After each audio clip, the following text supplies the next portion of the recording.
naye njagala kwebaza mikwano gyange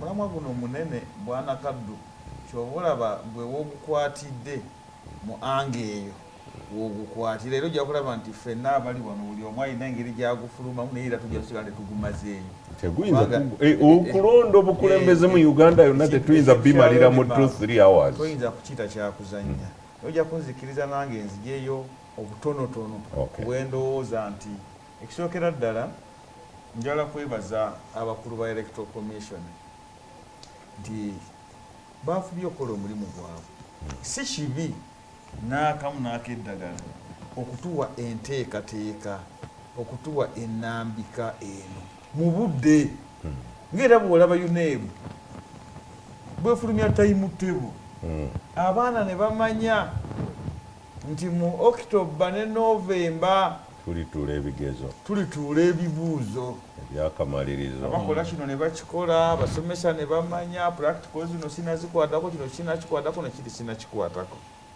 ng'omubaka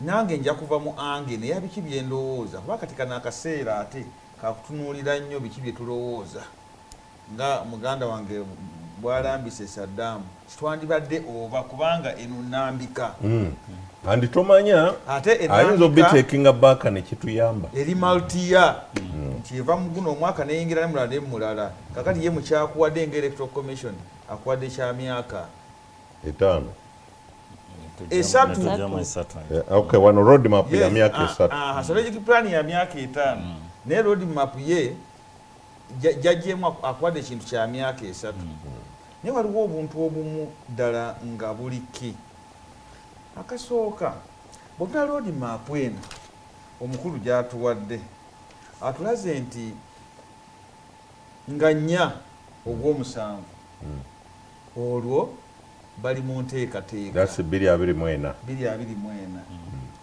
tuyingira enteekateeka y'okutemaatema constituencies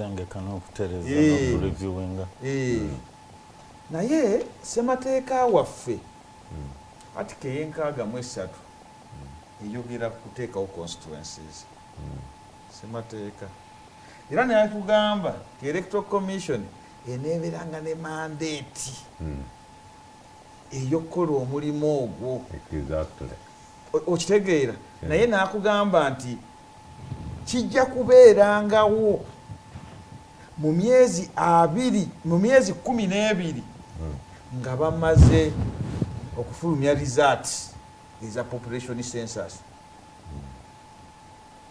kyetwagala okutuukako nti mu kuteekawo constituencies empya n'ebitundu byonna ebipya kubanga wano Electoral Commission ekulaze nti buli regions zigenda kweyongera districts zigenda kweyongera kye projectinga amasaza gagenda kweyongera constituency paka wansi ku LC1 byonna bigenda kola ki naye mu bino byonna ebitunuulirwa population kikulu nnyo is a key drive naye ng'ate ebyo bigenda kubeerayo nga population census tenaba naye nga mu ssemateeka ekyo kiri entrenched nti kwota ojja kugiditamininga ng'osinziira ku bivudde mu kubala abantu nti bw'onooba tokikoze kubanga waliwo ebintu ebigenderera ddala mu kumenya ssemateeka kati awali ekizibu nti ekintu kiri mentioned specifically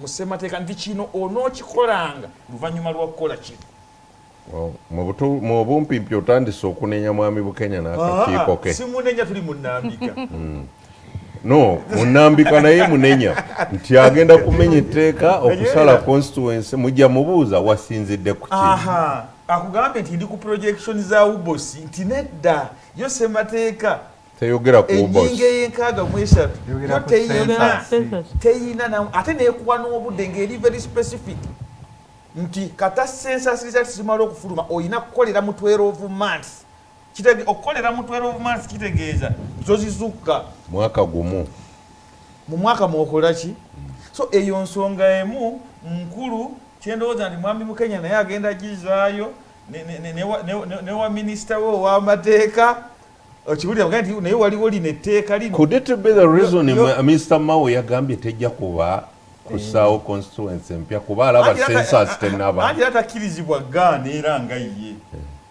Kuba naye bw'aba kyogedde ebeera wishful thinking ng'ali ku bibye aba anyumyamu mboozi kubanga n'etteeka nedda ate etteeka terimugamba nti minisita wa justice yagenda okikola. Taba waggulu w'amateeka. Taba waggulu w'amateeka. Manyi mu mateeka alina leeway. Okiwulira? Alina leeway. Okiwulira?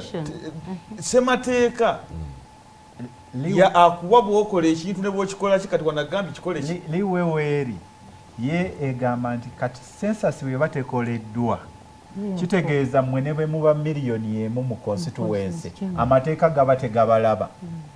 Bweba nga tekoleddwa amateeka gaba tegamanyi nti muli miliyoni emu. Therefore temusobola kusaba constituency.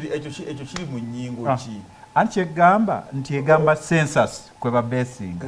Census bwe baba tebagikoze amateeka gwe gaba Mwami Bukenya n'asinziira ku kyo creating a constituency. Nzikiriza nze nsooke ekyo sikkaanya nakyo naye nzikiriza genda mu maaso n'ensonga etteeka no kino kiri very specific. Mwami Bukenya n'akinnyonnyola. Kino nti nze wano. Ako kantu kamu.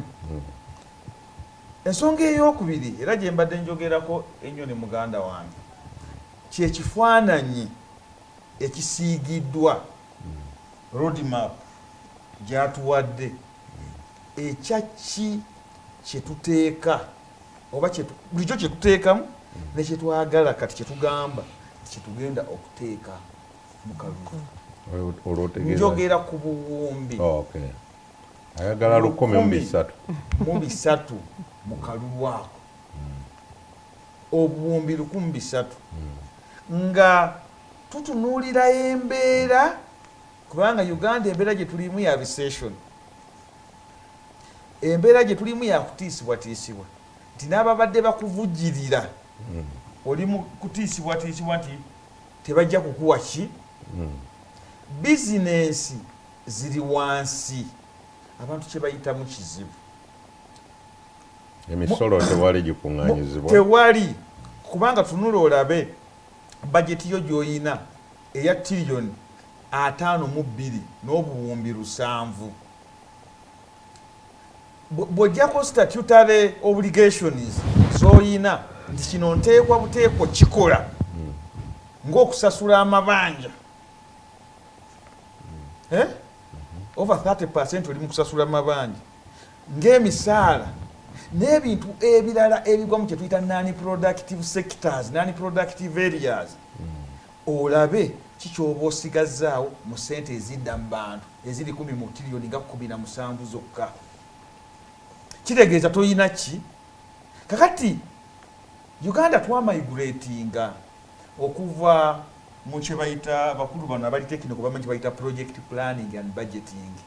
Ne tugenda mu program based tutunulira programs naye enkola eno ya program based etunulira productivity nti gavumenti eno eri mu nkola eno n'enteekateeka eno yandibadde eteeka nnyo ssente zaayo mu bintu ebiyingiza.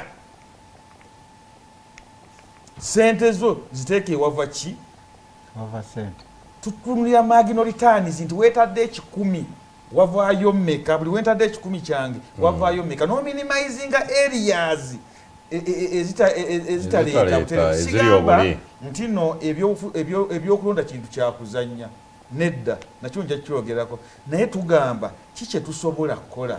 Nze nga omubaka owamubeene municipality ku ssaawa eno kubanga ffe bw'ofunira rules of procedure za parliament zina kye zitugamba okukola nti omuntu bw'ofuuka omubaka wa parliament rules of procedure za parliament zitugamba number 1 osoosowaza bantu b'okiikire constituency kikulu nnyo kubanga lyeddoboozi n'omulala n'aleetera wala kati omuntu w'emubende gyenva atayina mazzi atayina masannyalaze agenda mu ddwaliro ne bamugamba nti eddagala ligule wabweru okumukakasa nti kino kisobola okuvaamu omulimu obuwumbi 1,300 eri yaziteeko okutunuulira ne kati nkyebuuza kubanga naawe wakyogedde nti electoral commission yaffe eno ebuliddwa obuwumbi 600 okutegeka okulonda ku LC eyagala 1,200 ewulidde obuwumbi 600 eyagala 1,300 kati electoral commission yaffe eno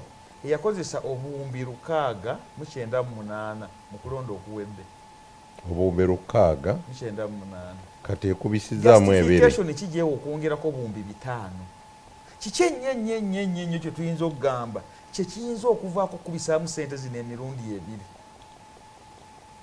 ne kati nkyebuuza sinafuna ansa tukubisaamu tutya sente zino emirundi ebiri ng'era nkuwadde ne background neki eggwanga kye liyitamu ku ssaawa eno. Ekyokusatu, how do we compare ourselves n'abalala